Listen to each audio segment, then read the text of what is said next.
Nobody seemed to care, but they figured it out and sent the elbow grease down to Mexico and off to the Chinese. And I learned a little something about how things are. No one remembers your name just for working hard. Good morning. How's everyone doing? Happy Thursday. No idea what the weather is. Didn't see daylight yesterday. Didn't even step outside into the world. Went and checked the mail at night. Didn't have any mail. So I came back into the apartment and said, Katie, did you just want like 5 minutes alone? Why'd you send me to check the mail? No mail. She said no. She said she just thought there was going to be mail. It wasn't a trick. What's up, Aiden Padraig O'Leary? What an Irish name. Patty. Got Patty O'Leary in the chat. Very Irish name. Patty, I'm from, my relatives are from Tip County, Ballyporeen. What up? Grinding Dopey. What's up? Troy Pike. That's a cool name. Cool. Anyway. How's everyone doing? Good morning. Welcome to Morning Show. We can talk some baseball, some books, some other nonsense. Just kind of get the day started. This actually severely helps me because I am the type of person where however I start my day, that's how my day is going to go. Like if I wake up and just go straight to the couch and start reading or start like watching a show, I'm just going to be in a lazy mood all day. I'm not a natural morning person. So I got to force myself to do something as soon as I wake up. So like I wake up, I sit down, I do a tiny bit of research for this shit, and then I do this. And then when I'm done with this, I'm like, well, I'm at my desk and I'm in work mode anyway, so let's just keep going and then make some breakdowns or go on some podcasts or record some shit, whatever we got to do. So it's more for me than you. Just letting you guys know. Very selfish content producer. New episode out today. We have Talking Nets. Talking Giants was out the other day, but I think I forgot to put it on here, and they did a voicemail episode. So if you're a Nets fan, Giants fan, we got those. John Boy and Jake Radio coming up at 10. John Boy and Jake Radio has been pretty fun lately. If you're looking for just light bullshit banter about weird news stories and sports, check out John Boy and Jake Radio. It's every Tuesday, Wednesday, Thursday. Yesterday was National Jeff Passan Day. I hope everyone had a great day. And then we have another episode of Sequence coming out today, and we're excited about it because it's another MVP. Trev just getting all the MVPs on his shows. I didn't even send this over. Bam. We had Christian Yelich on, MVP winner. Today, Andrew McCutcheon will be on Kutch, going over some at-bats with Trev. Kutch brought his own footage. We couldn't find the footage of an at-bat. He's like, I got it, because that's what Sequence is. It's at-bats that these professional players go back and watch themselves to get back into that right headspace. So, MVP after MVP, Kutch on Sequence later today. I haven't seen it yet, so I'm excited to check it out. The weather in Altus, Oklahoma is 62 degrees and partly cloudy. So, if you're going there, that's some nice weather. That's what I like. In Altus, Oklahoma. Some research on Altus, Oklahoma. The place was originally called Fraser, and it was a settlement of 50 people on Bitter Creek. All right? And then it was a trading post on the Great Western Cattle Trail, and the cowboys driving herds northward often stopped to buy buttermilk from John McLaren.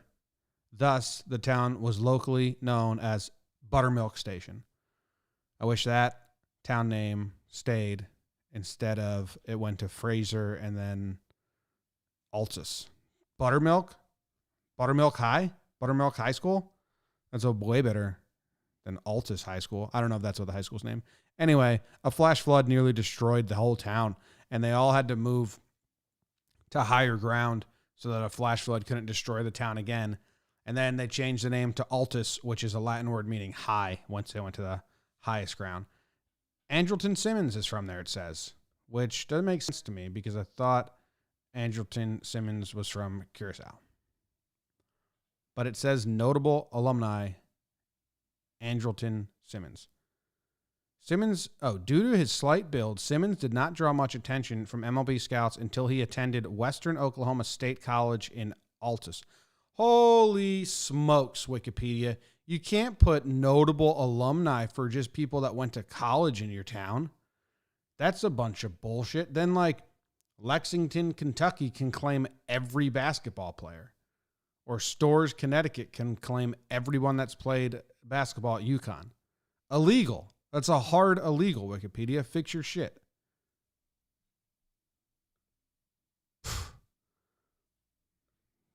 Come on.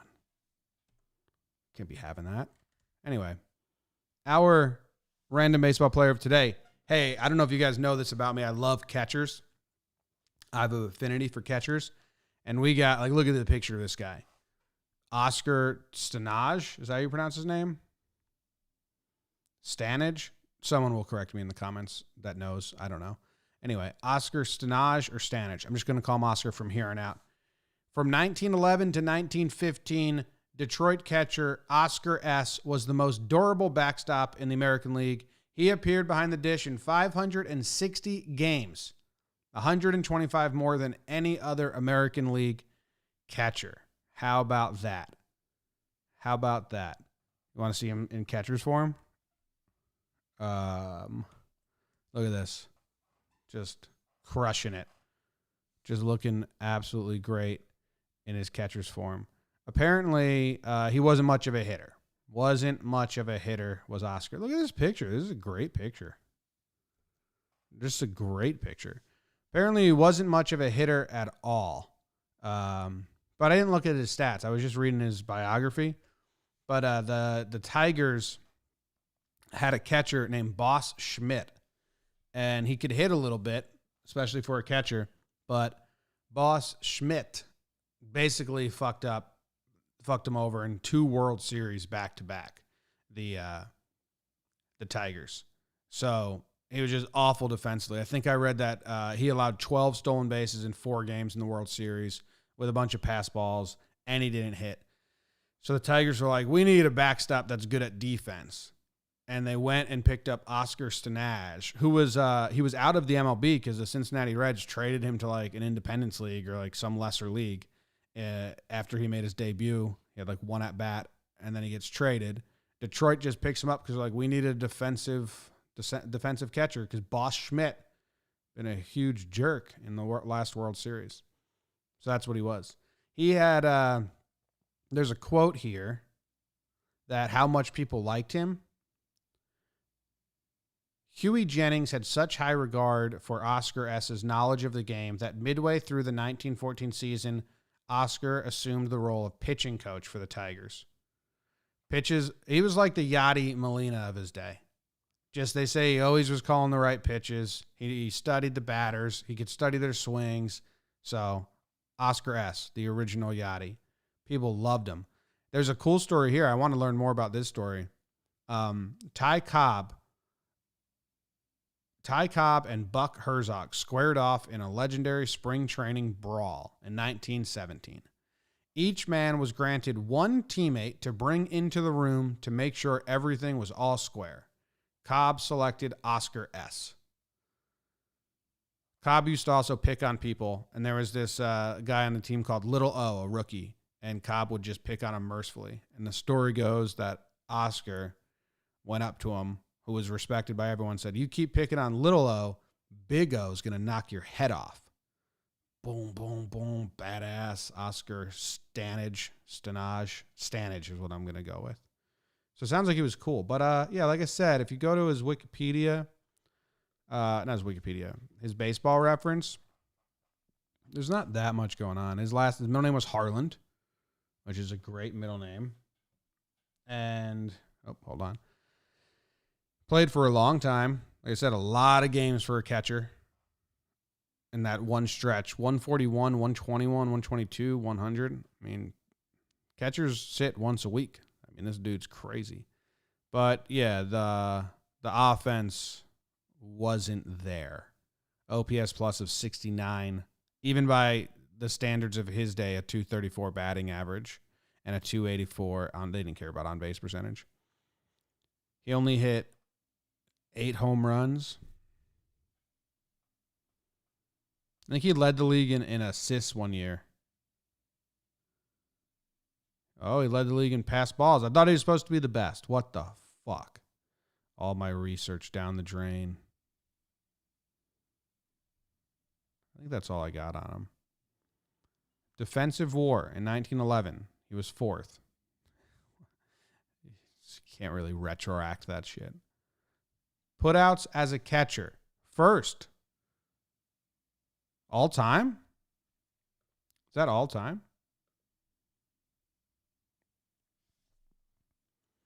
I guess those will never be beaten.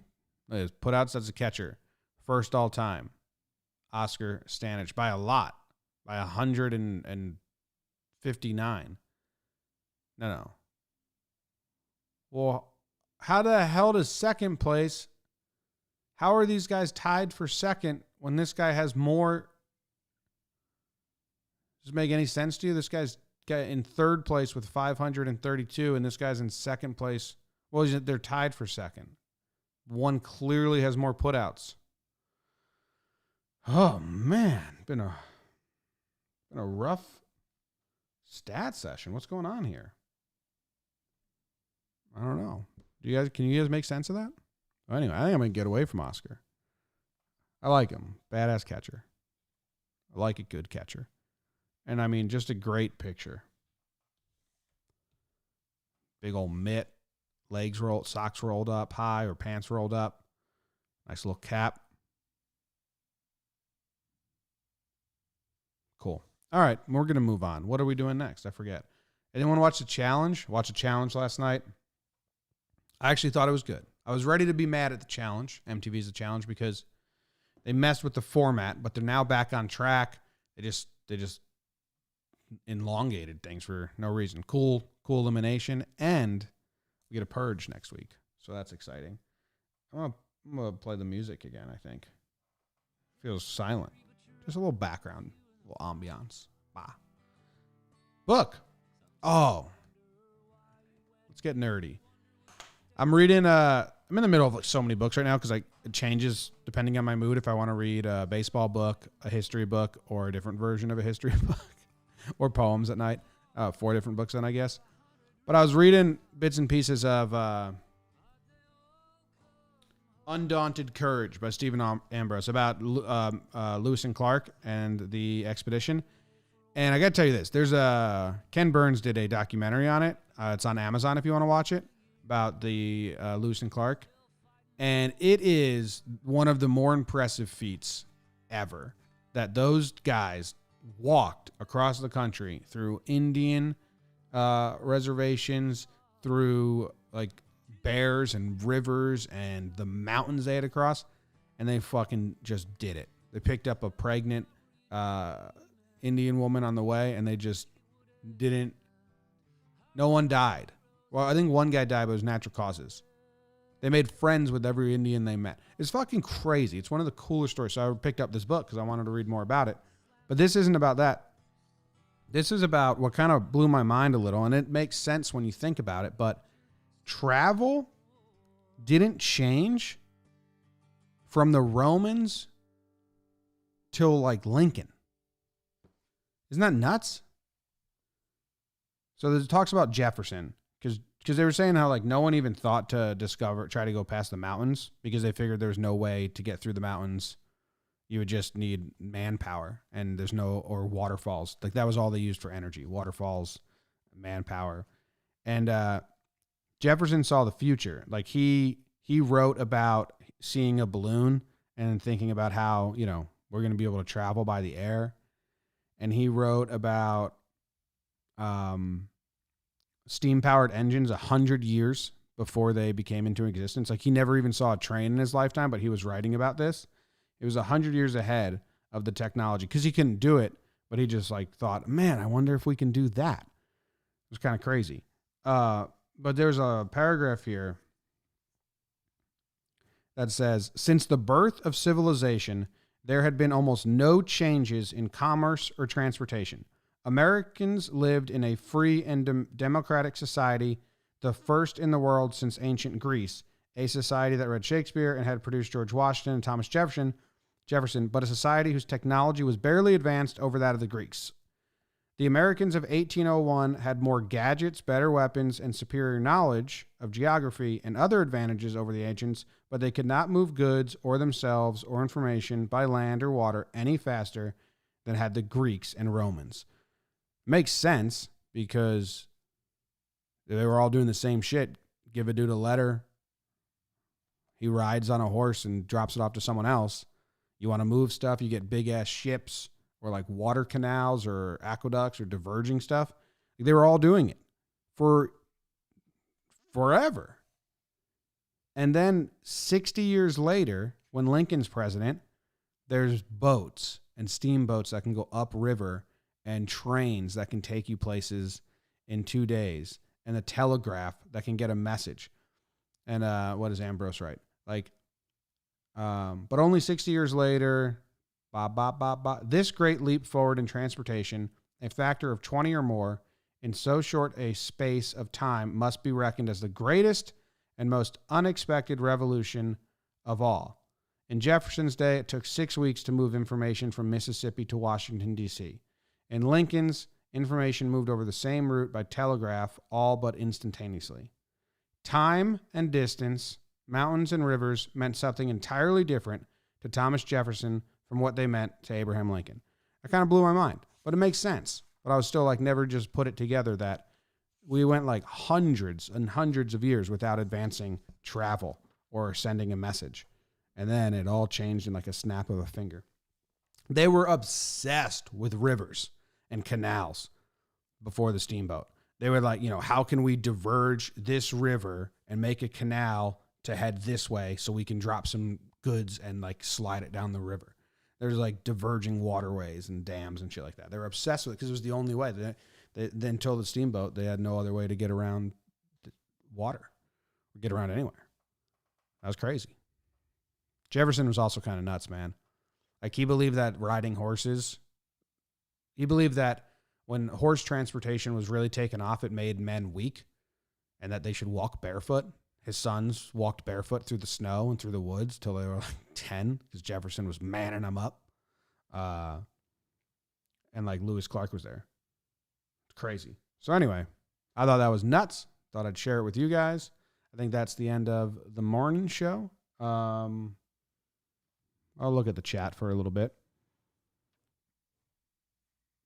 Those are off. Oh, those are his putouts every year. We're going back to that. Let me move this so I'm not looking to the side. Someone in Periscope says Undaunted Courage and all of his books are amazing. Yeah, Ambrose is a pretty good history writer. Although Undaunted Courage, I still haven't gotten to the good stuff. Where am I? I'm pretty early in this book. I'm at page 80 and still haven't even like sniffed out the expedition, which is what I want. So that's kind of annoying. All right, we've only gone a couple hundred years to send data instantly across the world. Yeah, it's advanced a lot. I mean, now it's crazy, but it's crazy that it stayed the same for so long because now things advance every day. There's an advancement in technology and being able to send information. And for like, I don't know, hundreds of years, it was the same old shit. They talk about how people didn't even think, because it was that way for so long, people didn't even try to come up with ways to fix it forever. It's crazy. Did you ever read Team of Rivals? I did not, but I could put it on a list. Although my time for reading has really ticked down, which is a bummer. I don't find time to read that much anymore, especially because I started watching old episodes of the WB show Everwood. And it's 4 seasons and like 25 episodes a season. I'm in the 3rd season. And now I'm like, I got to fucking finish this. I don't know why I started it. I know why I started it. It's because I watched it as a young kid when I was in like, I don't know, 6th, 7th, 8th grade with my mom. And I love the nostalgia factor of when you watch old shows and every time a new character comes on screen or every time the episode starts and the plot's about to get like presented. And then I go, oh yeah, I remember this episode. And I'm obsessed with that feeling. So I'm going back and watching this old show called Everwood, which is pretty corny and pretty, very corny. And really, I like that moment of like, yeah, I remember this. And then you like half guess, like, I think they kiss in this scene. And then they're like, oh yeah, I knew it. And that's basically, now I'm stuck. I got to finish fucking Everwood. And then maybe I'll diverge that. Like I sit on the couch after I work and I'm like, all right, should I read a little bit? Oh, gotta get fucking Everwood out of the way. So I've just been watching Everwood. And that's my day. I sit here in the morning. We do podcasts. Like today we're recording. Oh, today's pretty empty. I'm going to try and do a break. I'm going to try and make some breakdowns today. We got at 10 o'clock, we're doing John Boy Jake Radio. That should be fun. And then I think that's all we have. We have to record Watching Baggage at some point today. Some breakdowns. We got some big stuff that I can't talk about at all happening. A lot of irons and a lot of fires for the company. And it's a very exciting time. So I'm actually like, usually the business side of things is annoying. And it's, I hate all the phone calls and all the meetings. But right now, they're very exciting meetings and phone calls. So been happy lately. All right. I'm out. Have a good day, everyone. Risk it all like the big boys, like I don't even care. I'll drive you into the